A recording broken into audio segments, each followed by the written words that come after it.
It's necessary that you have it, that you work on it, that you develop yourself, that you go for what is yours in the universe.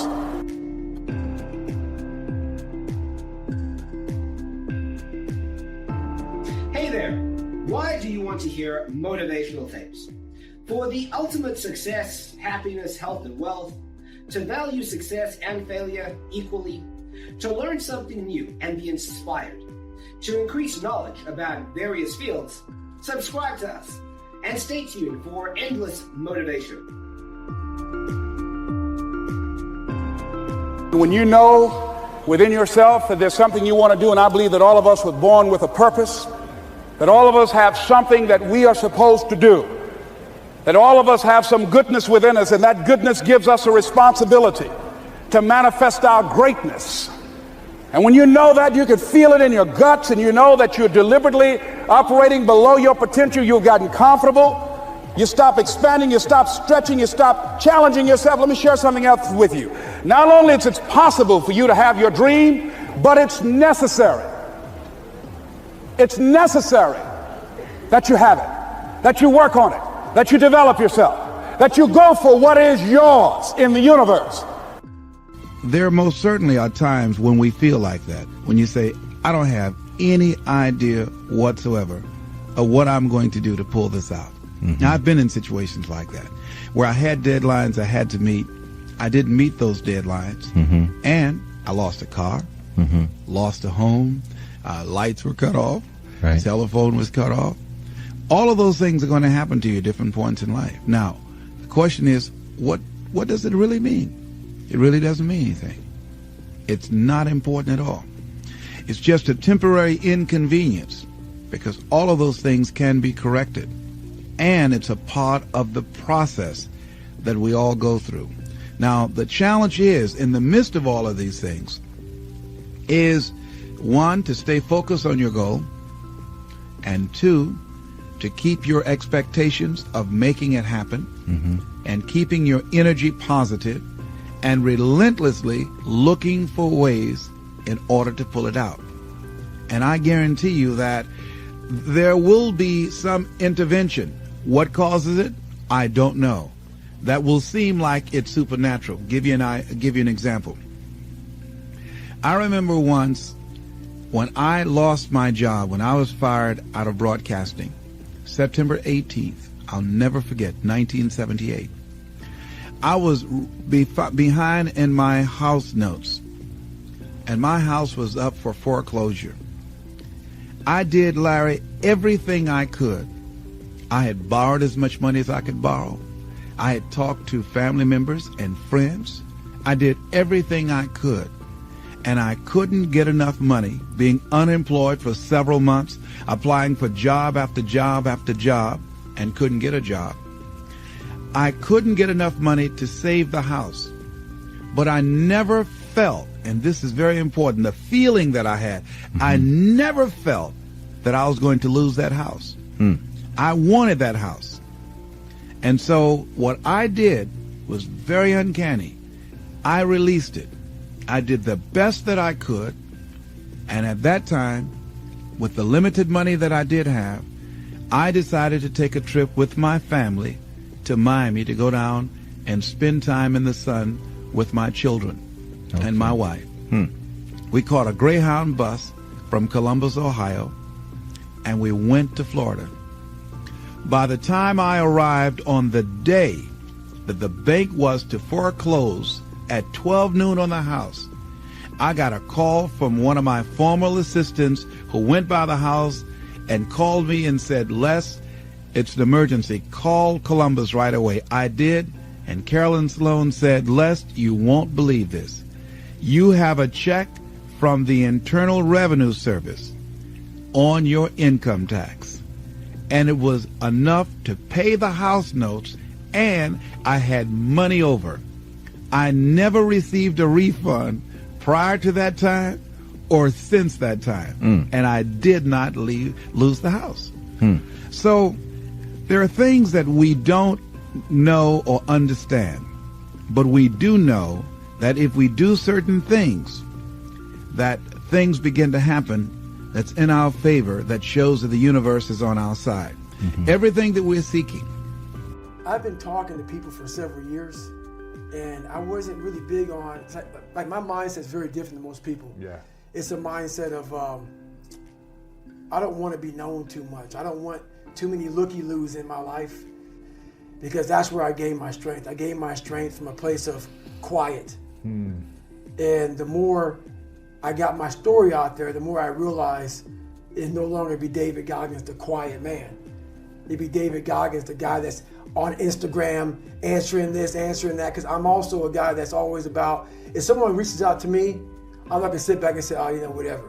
I'm gonna reach back to you. So it's gonna take time out of me trying to gain strength and me trying to get ready to go. So that was a big deterrent for me to get on Instagram and all that stuff. I'm not big on social media anyway. Yeah. But then I realized that God put me in a very interesting spot in life where he made hell my teacher. He made hell my teacher. And a lot of people don't understand that. So I'm trying to give people a different thought process of life where failure, hell, disappointment, discomfort is a great learning tool. And many people don't understand that. And a lot of people won't even understand this interview when we get done with it.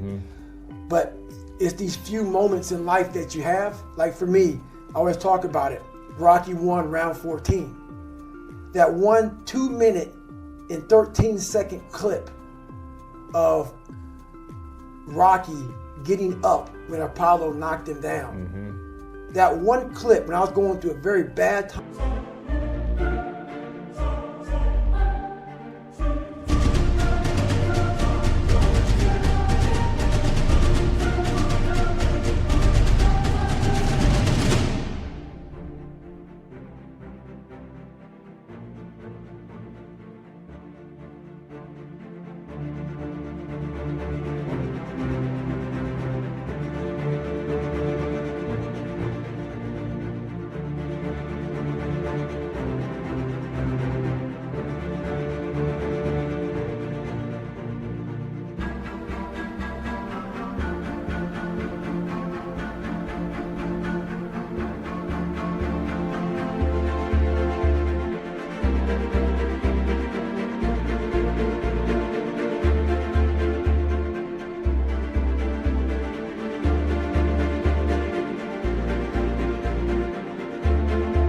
In my life, I saw what I wanted to be. And it wasn't a guy that won. It wasn't a guy that won everything he did. It was a guy that kept getting up after being knocked down. So I realized if that 2 minutes and 13 seconds changed my life, that's all it was. I saw something that I needed to be in the world I was living in. Maybe my story will give someone the 2 minutes and 13 seconds they need to change their life. Millions of people live in a very comfortable place. That's fine. Don't listen to me. A lot of people are looking for that 2 minutes and 13 seconds. And I might be that person. That's why I started sharing it. Yeah, you talked about in the very beginning, I like this. Your job is to be the best of your ability. This will hurt. The mission is not about making yourself feel better. The mission is about being better and having a greater impact in the world. And it sounds like you understanding the fact that you need to put yourself out there a little bit more is going to reach more people and impact more people, as opposed to always being quiet. Right. Is that what I'm hearing exactly. you say? I had to find a happy medium. Yeah. You know, I had to find a happy medium because what's the point? Like, we all have a story. And I believe that we're all teachers. We're all teachers. And if you don't learn something and give back like what you learned, what's the point of living? You're wasting. Yeah, you're wasting it. You have all this knowledge of what you learned. Some people may think you're crazy. Some people may put a title on you, but it is it's those few people who are like, you know what, I need to hear that. So you have to put yourself out there. I was in my comfort zone. I was doing just enough to get by. I was working on a job. They paid me just enough to keep me from quitting, and I worked just hard enough to keep from getting fired. How many know people like that? Blink your eyes if you understand.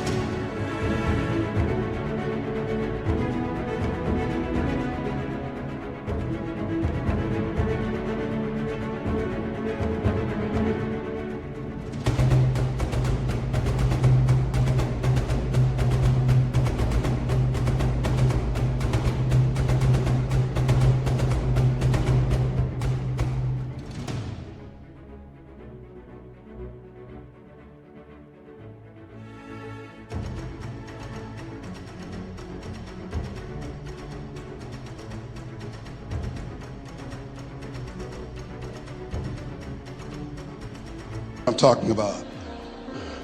I was powerful. I knew I could do more. But when my mama died, it took something out of me. When I went through a divorce, it took something out of me. When my best friend died, it took something out of me. I paused. And somebody said that life is like an onion. You have to peel it one layer at a time. And sometimes you cry. Life's going to happen to you when you have a dream. You're going to get slapped around. And don't take it personal. Don't ask, why did this have to happen to me? Why not you? Who would you suggest?